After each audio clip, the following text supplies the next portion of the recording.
With me here in the studios of Republic TV, we have with us editor of Republic TV, who is based out of India, Ruslan Imaev. I hope I've got the name right, Ruslan. Pleasure to Thank be you here. for joining us here today. And let me say, Saskia and Sucharita, you've done such a great job. We are very grateful. Saskia, we are personally so impressed with your knowledge of the India-Russia relationship that I was actually asking Ruslan if you're an India-focused foreign policy expert. We are so impressed, and we are so grateful for your partnership with us, and of course with the fantastic Sucharita Kukreti, who's been holding forth from that brilliant location. I will start with you. Ruslan, how do you view it? We just got a joint statement. We haven't had the time to see through it yet, but I'm told it has no specific reference to Ukraine. Does that surprise you? That does not really surprise me. Thank you, first of all, for having me here on. Yes, indeed. We've just had this joint statement published by the Indian External Affairs Ministry. So it does cover a significant amount of topics when it comes to bilateral relations, most of all economic ties. So specifically, it has to do with reducing or eliminating the tariffs, or reducing the hurdles, rather, and the development of bilateral settlement system. So a number of issues. But what I should stress upon is this incredible chemistry that we've seen between the leaders. We saw that, actually. Incredible. 2 days, two hugs. That was amazing. In fact, I saw the hug today. I don't know if you run the pictures after Prime Minister Narendra Modi was awarded at that formal event, and we saw the hug there being initiated by Vladimir Putin. And I personally feel that very often he has a very icy kind of approach, even towards very many foreign guests and visitors, but he was exceptionally warm. Saskia, before we go into the details of the Russia-India joint statement, could you and Sucharita take us through the highlights of the working day today? What have we achieved? Where did we start? And where do we end up at the end of the day?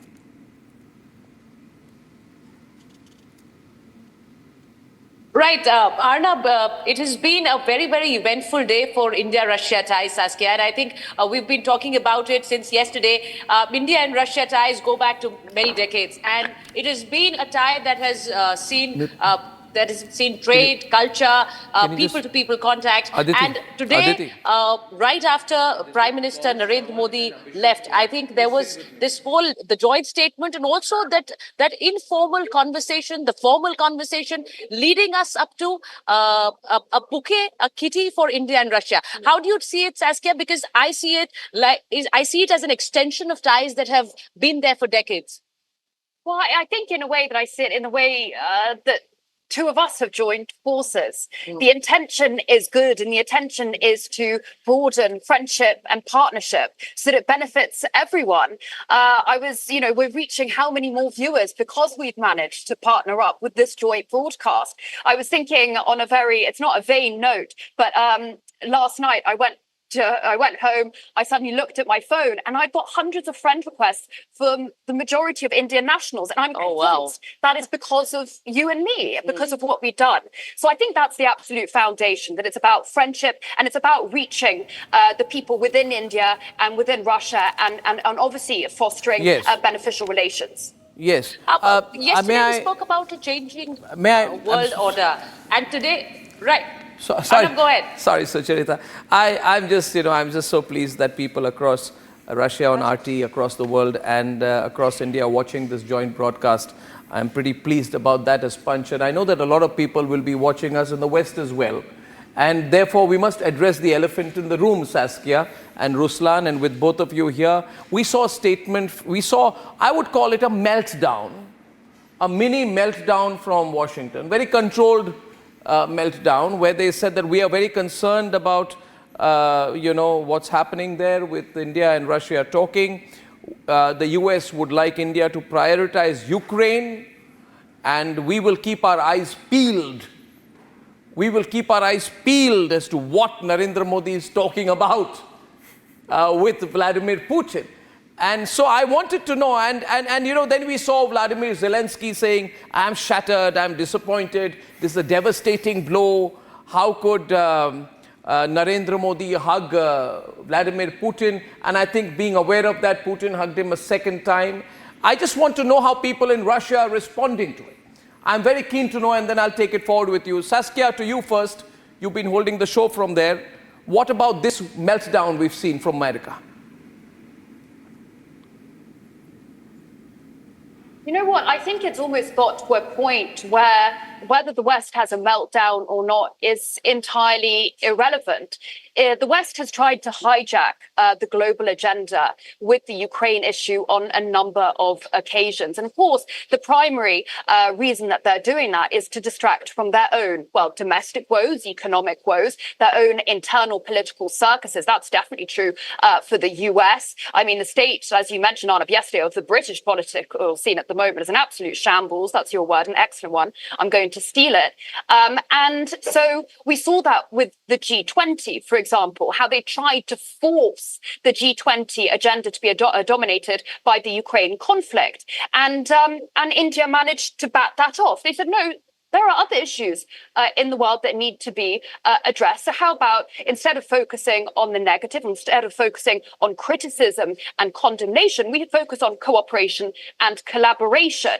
And I think for me, the strongest symbol of all of that and how the Western criticism is now entirely irrelevant to New Delhi is the fact that the Indian Foreign Ministry came out with that commentary, 9 signed documents, and the fact that the bilateral talks were dominated by further cooperation in infrastructure projects, joint ventures, agriculture, and a huge number, the goal of $100 billion in an annual trade turnover. I mean, by 2030. Like I said, last year it was 65.7. So this is basically New Delhi being like, yeah, we heard you, Matthew Miller. We understand. Yeah, you don't really like our strategic autonomy policy, but you know what? It serves us really well. And actually, we're getting cheap crude oil. We're actually also supplying the European market and saving you from a global energy crunch. So we think we're going to stick to the path that we've set the course of over decades, specifically with Russia, which has proved itself time and again to be a reliable and stable partner. That's my take on the Western absolutely, view. Saskia. Let me tell you, it entirely sort of agree with and that. I think when Saskia says that. Yes. So yes, Sucharita, go on. No, Arnab, I think Saskia had a lot of questions to ask you, Arnab, as well. Oh yeah, go ahead. Before I hand it over to her to ask you questions, what Saskia was been saying, I think a very independent foreign policy is what India is following now, and the Russian president is following a policy for Russia, India is following a policy for India, and that is where the forces unite, Saskia. And I think you aptly said that we are looking at our country. We're really not looking at what the Americans have to say, what the Chinese have to say. We're not really looking at that. We're looking at an independent foreign policy, and that is what is guiding us. Saskia, you had some questions. I would say that is an absolutely coming game, really, for these modern collaborative projects like BRICS, like the SCO. This is all about nations coming together, looking at areas in which they can cooperate, absolutely beneficial, and without setting up a block mentality. Saskia. I think like BRICS, the SCO, Modi, I will be presiding myself. I just have Modi, and I think that's fine. I'm just having a little bit of an audio problem from your end. While we get that fixed, there's something I want to say tonight. Ruslan, can I say this? I don't know if people in Russia will be watching me tonight or anywhere else, but I think there's a joint statement we can make here from the media as well. And there's one thing I said in Moscow, Ruslan. I would love to. I said this thing in Moscow. I was invited at a Russia Today global event, and I said there that the hegemony of the Western media has to come to an end. They've had it too good for too long. Too good for too long. And I would continue that by now saying that the hegemony of the West has to end. And the West has to understand that the kind of conversation that has happened between Narendra Modi and Vladimir Putin, there will be many, many more conversations in the future.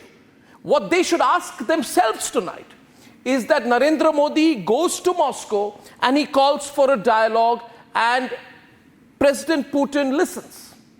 Because President Putin does not see Narendra Modi as an adversary. He sees Narendra Modi as a collaborator in the global effort. Whereas America, Ruslan, is constantly talking down everyone. They're constantly trying to dominate the conversation. And while the Prime Minister sees the war as a humanitarian crisis, for the West, it is only looking at the war as a chess game. And I think that's a difference of approach. And the second point I want to make tonight, I'm a great believer in India-Russia relationship. And I will openly say this, that Russia has always chosen India as a partner through decades. America has not. Russia has constantly been on India's side. America has backed Pakistan and failed. US sent carriers to help Pakistan, UN 7th Fleet, 1971. People have not forgotten that, and not just people in India. I recently met some very senior Bangladeshi politicians who said we will never forget what America did in 1971. And so we believe today that America has no right to lecture the world. They sell F-16s to Pakistan, and Pakistan supports terrorism. America interferes in Kashmir. America has a different approach in policy. And I liked what Saskia said actually yesterday when she said that I think we're talking like mature countries, and she included China in that. And I think that's the message, Ruslan. We need to talk as equals, stop talking down, and I think there's no need for America to get nervous or lecture us. They need to come to terms with this. Ruslan. Look at what's happening with the US reaction to Prime Minister Modi's visit to India. Apparently, it wants India either to choose Russia or this Western alliance against Russia. Yes. Like, just to tag to what Saskia was saying yesterday, I have not heard either Beijing or New Delhi actually pushing Russia to choose between them. We are adults, we are mature countries who can deal business and act out of mutual interest between the sides. Yeah. And I think today's joint statement, Saskia, is so important. I want to get your take and Saskia's take on this. This is a very exciting joint statement because I was looking at the points, Saskia. I don't know if you've got it with you yet, Sucharita. There are 9 major points. 9 major points. And 8 out of the 9 points are purely economic. The second point, Saskia, is very significant, Sucharita. Very, very significant. I'm really happy that Russia and India are doing this. The second statement says we will work towards the development of a bilateral settlement system using national currencies. Using national currencies. So Russia and India will work towards ruble exchange and work using digital financial instruments into mutual settlements. This works for India because we don't have to be too dependent on the Chinese currency. It works for Russia, but it also shows the openness that Russia has into working in this way. This is what is going to make the world nervous at a time, Saskia, when there is open talk of de-dollarization going on. We do not need to let the dollar hegemony rule the world anymore. Yeah. We need to change that system. This is one big step in that. Saskia, what do you think? Well, I mean, I agree with you. I think that's an absolutely huge point, the second one. The fact that India and Russia have been moved that year, last year, 6% of bilateral trade was conducted in national currencies. That is a clear rejection of the US dollar. And let's be honest, we managed to implement a global currency exchange system. That'll be not just at a consumer level in terms of economic integration for tourists. Maybe perhaps that will be accompanied by visas, for example, being rejected and being removed. But if also got a business that will watch investment. The problem is passports will disappear. Exports from India will get involved with nothing. Dollars going to cash on the side. Like, I understand that I'm not needed for anyone. So I think it's Oops, I got a really bad line, Saskia. Really bad signal there with you. And I wish I could correct that. That's beyond me right now. But Ruslan, can I say this personally? I mean, the way I look at it today, I'm sure your viewers are watching tonight. We look at the Russia-India partnership in terms of the rise of Asia as well. And I think the West should not try to determine the future of Asia because it is beyond them. We have a longer history, a longer civilization, a richer civilization. We can in fact teach the West a thing or two about geopolitics and collaboration in a peaceful world. I'll tell you one thing. You look at the statement by the State Department recently when it comes to Prime Minister Modi. Yes. They said, we are concerned. Yes. Is it like, can you expect anything else from the West these days? I mean, can they just say, look, Yeah. India is one of our partners. Yes. We respect it acting out of its own national interest. Completely. But we also trust that India will not harm our own our own mutual projects and Yes. something. No, they actually need to impose this. They would want to determine what will be India's foreign policy, and probably the same way Yes. the relationship is built with other countries of Asia Yes. and Global South. Yeah, yeah. And, I can expect that level of, sort of, would I say, a little trivial comment coming from Zelensky's office, but I was disappointed seeing the US State Department spokesperson say that. So I'll have to thank Saskia at that stage, and we'll just continue with our discussion. We have many partners, so Ruslan, do stay on. Thank you for Saskia and Sucharita for joining us. I have with me this evening the very respected Brahma Chelani, author and professor of strategic studies at the Center for Policy Research, India's foremost strategic affairs expert. I have with us Dr. Tara Kartha, who's a former director of the National Security Council Secretariat, the highest decision-making body on security issues in the country, the NSCS. Thank you very much, Dr. Kartha. We have Fred Wire, who's the Russia correspondent of the Boston-based Christian Science Monitor and a long-time Russia observer. Fred, thank you for joining us this evening. I also have with me, of course, Ruslan in the studios. I have with us this evening Joseph Chahil. Joseph Chahil, good evening. Thank you for joining us. He's an author and an observer of geopolitics from Florida, USA. I'll be joined by Spencer Critchley, Democratic analyst, is going to be joining us from Monterey in California. Ladies and gentlemen, may I start by asking you, Dr. Joseph Chahil, you're watching this tonight. We've seen a lot of interest. How much is this being covered in the American media, in the West? And surely a visit like this cannot really be downplayed. How is it being seen in the West? Unfortunately, not much coverage in the U.S. Again, there are bits and pieces of it, but the Americans are more interested in what's happening with President Biden and his debacle during the debate, and also his expected press conference coming up after the NATO summit on Thursday, which everybody's interested in watching. So the discussions on most of the U.S. channels have been about, is the president stepping down? Is he capable of running the country? Versus, what's happening around the world and what's happening with India, what's happening with Russia. Unfortunately, America, looks like we are, a little bit too much looking inside it as opposed to the time of looking outside and controlling the narrative outside the world. Yes. Okay. Spencer, can you hear me? Yes. Spencer Critchley. Mr. Critchley, America said that it was very concerned about the relationship that India has with Russia, and that it will look into Prime Minister Narendra Modi's public remarks to see what he talked about. Was that not overstepping far too much?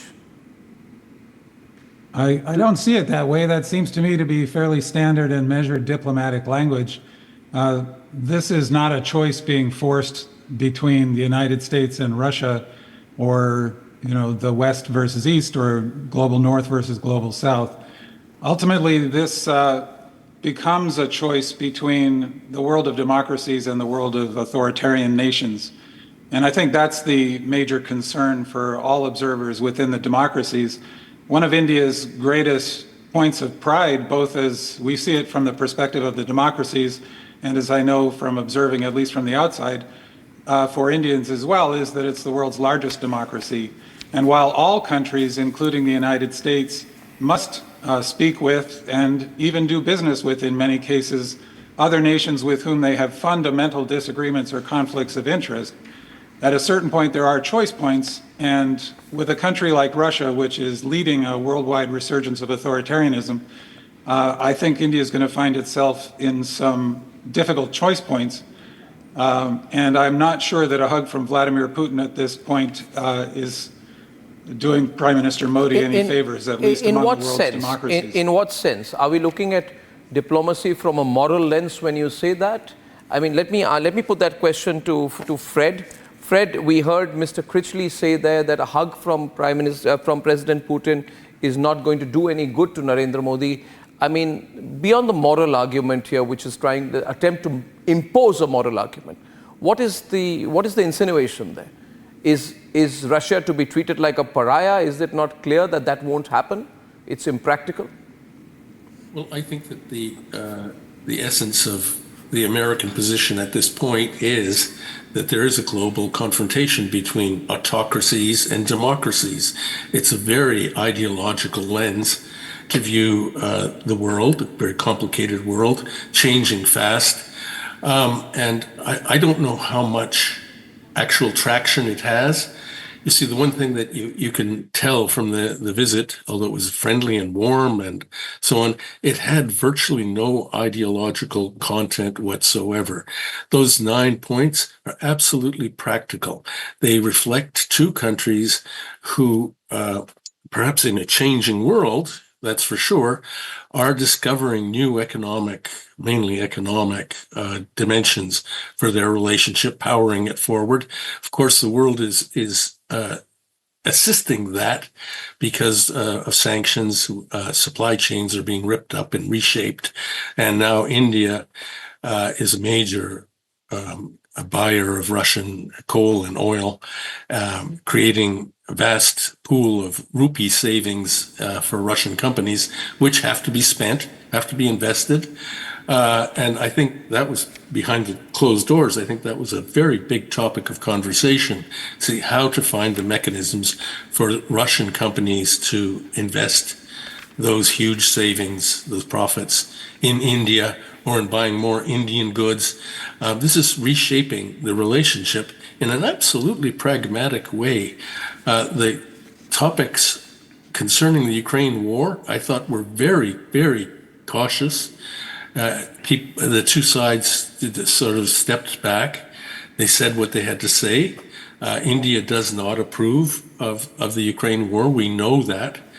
But they're not into giving moral lectures and sermons to Russia over it. They're into developing the relationship, which they hope will last and grow in the future. Brahma Chelani, I read a piece here in the Financial Times which says India's Narendra Modi visits Vladimir Putin to strengthen ties and hedge against China. What's the China angle here? How should we see it? And this question to you, I mean, in the context of, the global competition here and the fact that America wants to use India as a hedge against China, where does China emerge in the India-Russia relationship? Would it be impractical for us to say that our relationship, our closeness with Russia is completely devoid of any China angle here? There are two things.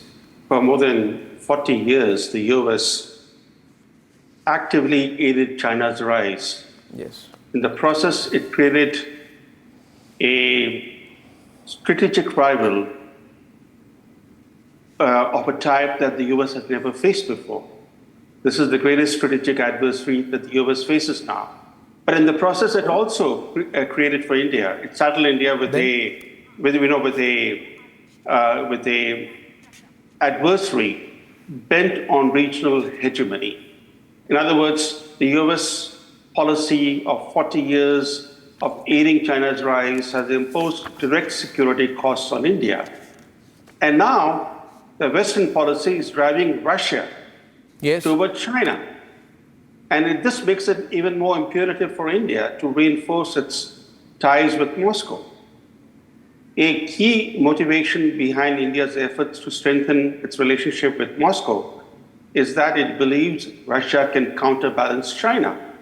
Let's not forget that the India-Russia relationship goes back to 1971, when the US was China to open a military front against India during the Bangladesh War of Liberation.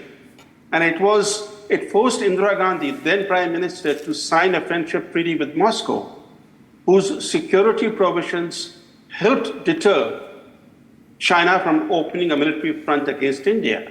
So the China factor has always been central to India's relationship with Russia. Russia and China are not natural allies. They're natural competitors. It's US policy that has driven bringing them together. Russia toward China. But can, in the present context, Dr. Tarak Artha, can Russia in the present context counterbalance China? Can they really do that? And how does that help our border dispute issues, our relationship with China, our managing that equation? Well, as far as I was told, this is not on my own authority, but what I was told is that during Galwan, when we needed assistance, that assistance came from Russia, and it came very quickly. Right? So that is something we are not likely to forget in a hurry. You saw Jaishankar at the SCO meeting saying our economic relationship with Russia is not something which is a, yesterday's issue. It's going to go on for good. So there is, in fact, his own statement last December when we signed on to the follow-on Kudankulam nuclear deal was that this is a country with whom we enjoy a level of trust. That's been there, like he said, for years. You can't move out from this.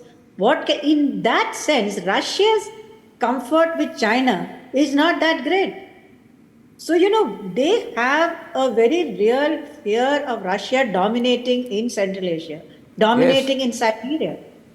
So, while we would want to keep Russia with us, I think the Russia-India trust factor is completely missing in terms of the Russia-China factor.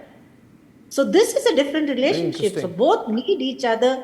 Given this, for us, the weakening of Russia is a huge, huge problem. And that is where the Ukraine war comes in. We don't want to see Russia weakened. I don't honestly see any point in it. So I think NATO countries, who are meeting now, the message that is that if you're talking about peace on Ukraine, the UN security resolutions and its principles are at the bottom. That's what the State Department is saying. Whereas we are saying, let's end this war. It's harming everybody. That's our bottom line. It's harming us. It's harming us a lot.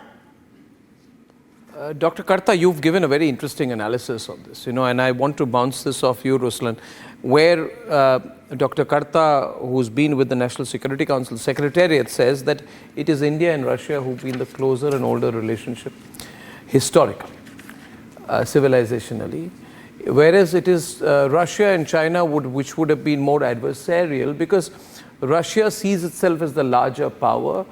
China has an edge economically right now, but in terms of power play, Russia has dominated the global stage for far longer than China. And more important, I think also in terms of power projection, geopolitical power projection, and in terms of having a fighting army that has defeated all the global powers, including Hitler in the past, right down to the present. It is a fighting army. China is not a fighting army. So Russia has a fighting land army. So she's making a point here that India wants to see a stronger Russia. And I want your take on that, because I remember this, that in June last year, when China and some other G20 member states were not there at the G20 tourism summit hosted by India in Kashmir, Russia ignored the China boycott and participated. When also 2023, I think it was, that when India and China held their commander level conferences, there were reports that China will hand over the S-400 missile defense system to India. This caused outrage in China, but Russia gave India the S-400 system. So Russia has chosen India over China on a couple of very important occasions. Arnab, is that pure quid pro quo, or is there something else here? Arnab, you won't believe how often I'm asked this question in Delhi, in India. What about China? What about Russia and China? What's happening there? Listen, my response is normally, Russia used to be, for the past 300 years, used to be a European state, European country, culturally, politically, militarily, strategically, in all respect. I mean, you might argue about the Soviet days, historically.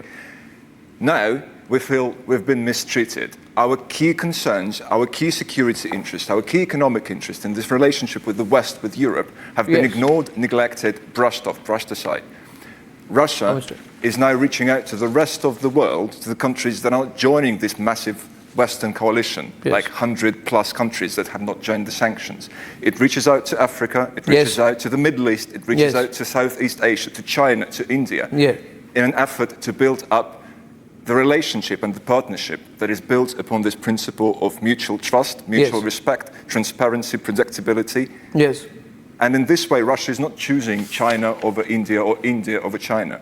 It is about being pragmatic, and it is about building up the ties and relationship that is beneficial to everyone. True, I take that, but Russia will also have to be aware, and I'm sure it is, of the tension between India and China. And we are always going to ask the question, aren't we, Dr. Karta, that when push comes to shove, where will Russia stand? Am I right? I mean, am I putting in layman terms here? Maybe a geostrategist like you can put it better, Dr. Karta. We always, yes? I think that's absolutely, pretty much stating it up front, like, look, where are you going to come in if there's trouble, right? But the thing is, I know Russians are very, very careful what they say about China. I've seen this often. They always say, we're all, everything is fine. It is not fine. India is not ever going to be a threat to Russia. China could be a threat to Russia tomorrow. This is also plain speaking. And if Moscow doesn't understand, then they're not the power that I thought it was, right? At the moment, there is a certain dependency. If they choose China over India at a particular point in time, well, it's worse for them. It's as simple as that. I mean, let's put this in black and white.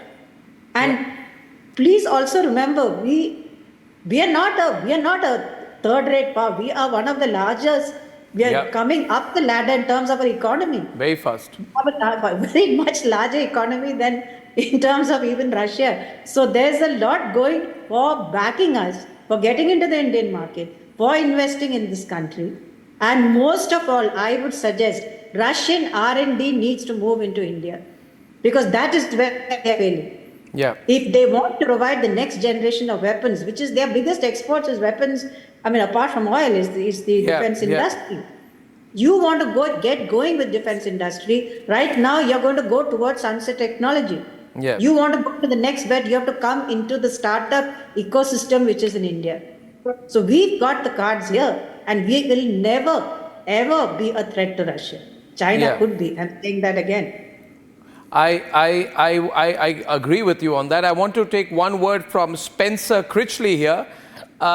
Spencer, hearing this conversation, does that appear to be a gap in the American understanding of global affairs in this part of the world?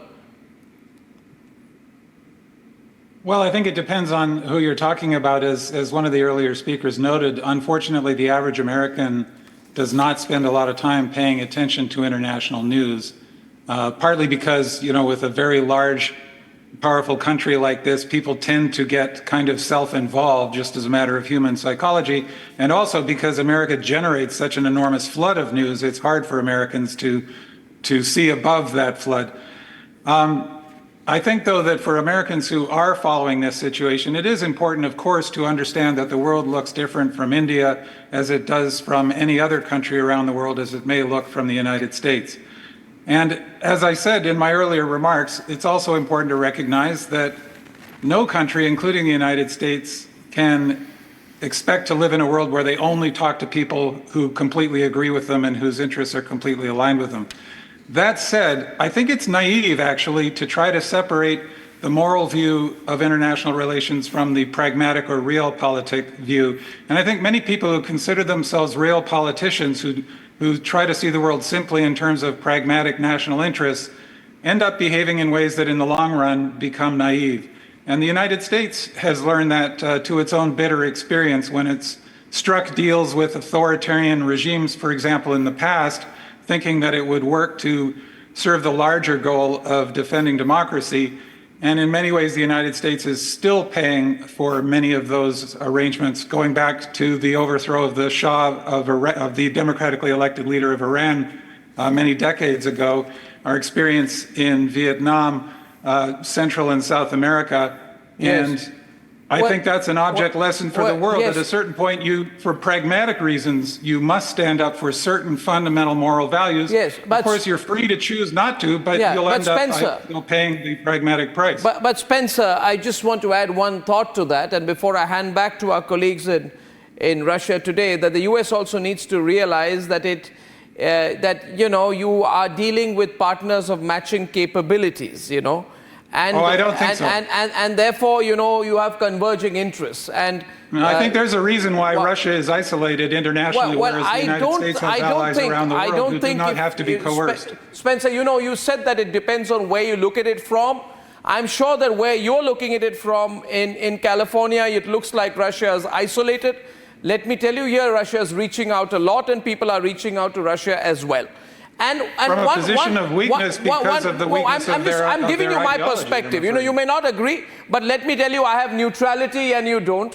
And I'll only say this, that the US needs to realize that US cannot be in competitive and adversarial relationships with all global powerhouses.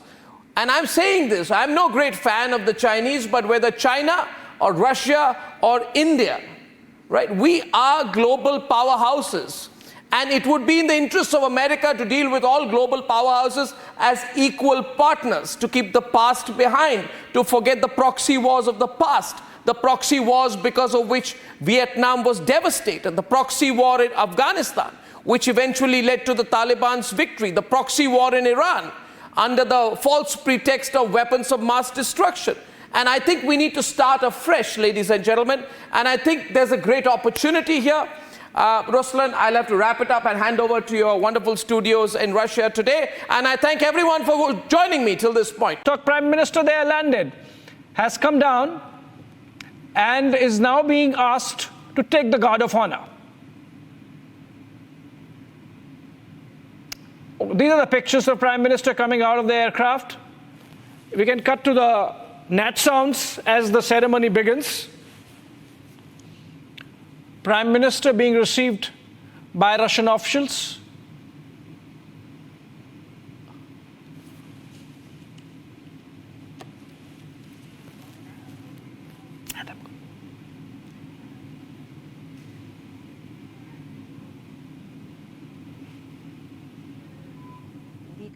ये पहला दौरा रूस का है और पहला द्विपक्षीय विदेशी दौरा भी है, काफी अहम है। किस तरह से भारत और रूस के जो ऐतिहासिक रिश्ते रहे हैं, जो परंपरागत रिश्ते रहे हैं, परंपरागत रूप से जो मैत्रीपूर्ण रूसी भारतीय संबंधों को आगे ले जाते हुए विकास की संभावनाओं के साथ साथ जो महत्वपूर्ण एजेंडे हैं इस वक्त अंतर्राष्ट्रीय और क्षेत्रीय, उन तमाम प्रासंगिक मुद्दों पर चर्चा होगी। किस तरह से एक संतुलन बनाते हुए भारत अपनी तटस्थ विदेश नीति के साथ आगे बढ़ रहा है और उसी की एक झलक हम यहाँ पर साफ तौर पर देख सकते हैं। और भारत और रूस के बीच में द्विपक्षीय वार्ता 22वें द्विपक्षीय एक तरीके से जो संवाद है। Okay, as the Guard of Honor begins, let me inform our viewers, Prime Minister was received by the first Deputy Prime Minister of Russia, Denis Monturov. Monturov is senior to the Deputy Prime Minister who received the Chinese President during his visit to Russia. And a rare gesture, the first Deputy Prime Minister... ...experience that we will work and strengthen our cooperation and deepen all aspects of our partnership and achieve new goals. Well, to get all the latest news and views from around the world, you can just scan our QR code and follow RT India on social media wherever you are. We promise that we will bring you stories that maybe some other news outlets, especially the mainstream ones, overlook. In the meantime, I do want to obviously bring you a very important, quite a touching moment in the agenda today, and that was a real sign of their enduring friendship. President Putin awarded Prime Minister Modi with one of the highest civilian honours that Russia has. That is the Order of St. Andrew the Apostle. The Indian leader, in turn, dedicated it to his more than 1.4 billion people. RT correspondent Ranjan Sharma, she was there at the Kremlin, keeping a pulse on everything that was happening in those hallowed halls. A special award for a special friend. The Indian Prime Minister Narendra Modi has received Russia's highest state award. In fact, the Prime Minister of India has dedicated this award to the 1.4 billion people of India. In fact, he's the first Indian to have received this award, and it makes it even more special. In fact, both the President of Russia and the Prime Minister of India, after this award was given, they called each other their dear friends. We're first going to listen in to what the Russian president said. It is a great honor for me to present Indian Prime Minister Narendra Modi with Russia's highest state award, the Order of St. Andrew the Apostle. Dear Mr. Prime Minister, dear friend, awarding you with the Order of St. Andrew the Apostle reflects the sincere gratitude of the Russian side for the significant contribution that you make to strengthening friendship and mutual understanding between our states and peoples. The people-to-people ties between New Delhi and Moscow have been very strong, not if I say for decades, but for centuries. Let's for a second listen in to what the Indian Prime Minister said. This order is not only mine, it is an honor that was bestowed upon the 1.4 billion people of India. It is also a recognition of a century-old friendship and mutual trust between India and Russia, as well as a recognition of our special privileged strategic partnership. Over the last almost 25 years, under your leadership, relations between Russia and India have grown stronger in all fields. In the global context of today, India and Russia's partnership acquires a new meaning. We both are convinced that we need additional efforts to ensure global stability and peace. So a lot has happened in this 27 hours that the Indian Prime Minister has been here. Of course, now we're going to wait for an official announcement as to what deals have been signed between New Delhi and Moscow.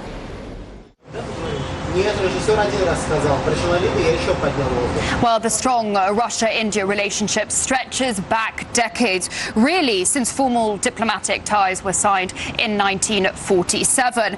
The two nations, of course, are privileged strategic partners across really an extraordinary number of fields.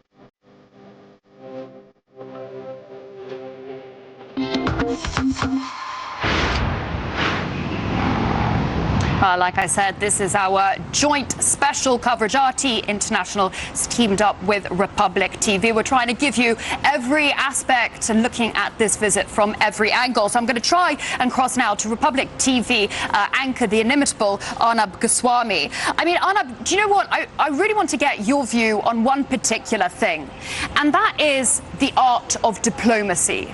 We have Narendra Modi and Vladimir Putin, who clearly know what diplomacy is about. Pragmatism, dialogue, cooperation, and at the same time, we're seeing in Washington the NATO summit, where leaders are going to get together, and it seems that it's tinged with a more negative vibe. What's your take on how diplomacy differs between Washington and Moscow at the moment?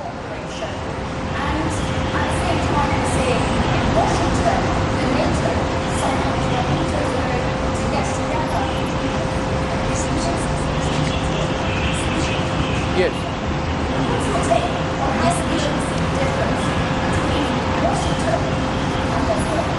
Saskia, thank you very much. It's a pleasure to be on Russia today, and we've really enjoyed our partnership in this joint coverage that we've had with your network. You know, all relationships are bound in a certain level of a transactional relationship. That always is there.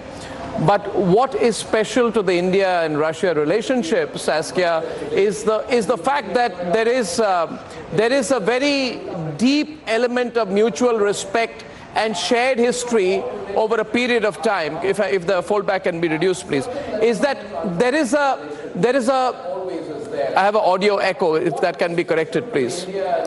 So, can that audio echo be corrected, please, in my studio? Thank you so much. Can I just reduce that, please, for a minute? I'm so sorry, Saskia, having a technical issue here. The point I wish to make here, anyway, I'll continue with this. They'll reduce it as we proceed. The point here is that the foundational principle of the India-Russia diplomacy is a belief in multilateralism, as opposed to what America does. It says we are the leaders of the free world, and that's an assumed leader of the free world position. And there are a lot of people in India who believe that's a hegemonic stand. Secondly, both India and Russia are advocates of a multipolar world. As you just said before you came into this conversation, we cooperate through multiple forums like BRICS, RIC, SCO, G20. And we have been articulating on issues of mutual concern. Russia has always backed India for a UN Security Council seat. And most importantly, we now have 7.5 decades of close cooperation. So when I see this India-Russia joint statement today, which appears focused on economic issues, the West must understand that this is not a transactional relationship. What is happening today, it's a deepening of a very old relationship of trust and mutual respect. And that is the starting point for economics and everything else, Saskia. Very well said, and I think that is a sentiment that is absolutely echoed from not just your new studio to our new studio here, but from New Delhi to Moscow, and of course to so many other capitals all across the world, who, like we were talking about with Sucharita as well yesterday, understand that there is a dawn of a new era on the horizon, and there's an energy and there's an excitement that is now pervading the fact that we can build a new system of global governance that feels representative and inclusive, that powers are going to have to accept that their time has passed and they're going to have to share. But they're going to also not have to throw their toys out of the pram. I mean, it has been an honor speaking to you. That was Arnab Goswami joining us in New Delhi. I also want to bring in now, of course, Republic TV correspondent Sucharita Kukreti. I mean, you've been obviously following this as well. You've come and you've seen Moscow, and we're always very happy to have any kind of visitor. I suppose my question to you is, Arnab mentioned earlier in last hour's joint coverage that India remembers the past. It remembers 1971, when the Soviet Union was trying to use its veto power at the UN Security Council to protect India, its friend, from criticism over the India-Pakistan tensions. At the same time, the US was sending its 7th Fleet to the Bay of Bengal and was saying, look at our military might, as we've got Islamabad's back. The colonial era, I mean, the human toll, the economic toll, these things stick with people and they continue to influence foreign policy. Is that your experience? Saskia, I would like to say that it's a beautiful country of yours, and Moscow is beautiful. And I was here at the Red Square, and what you were speaking about, I was very pleasantly surprised that there were a lot of Indians who've come over to Moscow for a holiday, and I happened to speak to them, and when I spoke to them about the India-Russia ties, they remembered 71 war, and they spoke about the fact that it was the Russians that helped us. So I truly believe that a true leader really upholds what the people want. And I think that Narendra Modi and President Putin are doing exactly that. Both the countries, the people want the two nations to move forward together. And I think the two leaders, the two state heads are doing exactly that. And we've had a shared past. We've had a mutual trust and friendship. And when I say that, he was speaking to Arnab about the NATO meeting happening in Washington. when you have a trust and friendship as a premise for a relationship for two nations moving forward, you really cannot have ifs and buts. And that is precisely why the foreign minister Lavrov was speaking about a permanent seat for India in the UNSC. And India speaks about ruble-rupiah trade. We speak about moving forward together. And Prime Minister Modi is here, despite the West saying very clearly, giving out a lot of statements. And I see the Russian media playing headlines or to the tune of Western media not happy with the Prime Minister Modi's visit, but Modi chooses to be in Russia. So that's precisely what it is. It is the two nations moving forward without any ifs and buts. Well, it seems to suggest to me that neocolonialism is well and truly alive. True. It's exactly that. And when you say that, we also speak about America at a time when it's not really the superpower that it used to be once. And we have to accept that the foreign policies are independent. Russia has an independent policy. And what really have the restrictions done to Russia? The economy is booming. Yeah, exactly. And the economy is booming. And it's the same with India. India is very clearly treading the path of strategic autonomy. We're not going to be following what anyone else is going to be telling us. We know that we have a future forward moving with Russia, and that's precisely what we're doing. Well, it's definitely very interesting, and I think especially coming from Washington at the moment, I mean, the political circus that's going on there with the president not sure who he is, who the next Democratic nominee might be. Yes. Goodness knows what's happening, and yet they still feel that they're in a position of authority to dictate to other leaders with huge popular mandates whom they can trade with, whom they can partner up with, and whom they can continue to build a prosperous future with. Sucharita, it has been an absolute pleasure having you with us. I'm glad it's a book cooler. I know it's nothing on New Delhi, but for us, I'm not going to lie, a bit hot. Sucharita Kukretti on this special joint coverage between RT International and of course, Republic TV. We are slowly beginning to wrap up, but for those of you who are just joining us, I again want to bring you the highlights of what went down right there in the Kremlin and a bit earlier on in the day in other parts of the capital at the big meetup, Modi and Putin. Привет, Москва!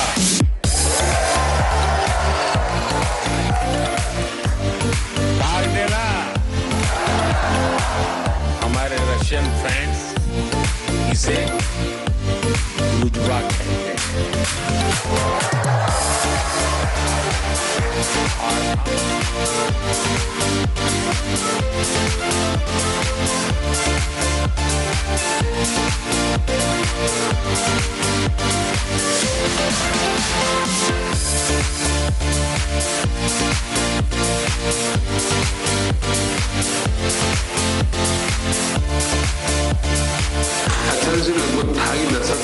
I have forged profound ties with Russia and with you personally over the past 2.5 decades. This is my 6th visit to Russia. I can confidently say, based on our past experience, that we will work and strengthen our cooperation and deepen all aspects of our partnership and achieve new goals. Well, with those 2-day talks here in Moscow, both leaders pledged to focus on boosting bilateral relations and strategic cooperation between their nations. And speaking to us earlier on Monday, Russian lawmaker and State Duma Foreign Affairs Committee member Maria Butina, well, she took aim at Western claims that Russia, like Sucharita was just saying, has been isolated by sanctions. The West is a liar. That's it. So, and I think this is just the start, just the beginning. There will be more leaders that will see to the strong ones that are coming to Russia and they want to talk to Moscow, they want to establish a dialogue. And you know what is symbolic? Just now it's about to start the NATO summit. And we here talk about peace, and they are there to talk about wars. So this is very symbolic. But the nations, the nation state, the really sovereign nations, they want peace. So that's why they come to Russia. Do you think it's just a coincidence that the Indian Premier's flown in and is slightly the meetings happening in parallel with that? I believe it's not a coincidence. Well, it's a choice. It's a sign and it's a symbol because what we want to different nations, different states to prosper. And that's why he comes now to say that he is with Russia. Well, it was a trip that had it all. It had dancing, colourful flags, tea, horses, a spin on a golf buggy, serious talks, of course, and boosting cooperation. It is very clear that the India-Russia partnership, long-standing, time-tested, is here to stay. Allies they were, and allies they will remain. Well, as for me, I know that Modi has been and gone, but I will say from myself and all the people here, so many you cannot see behind the camera, it has been an absolute pleasure to bring you the highlights of this landmark visit from our special studio coverage, our floating terrace high in the Russian sky.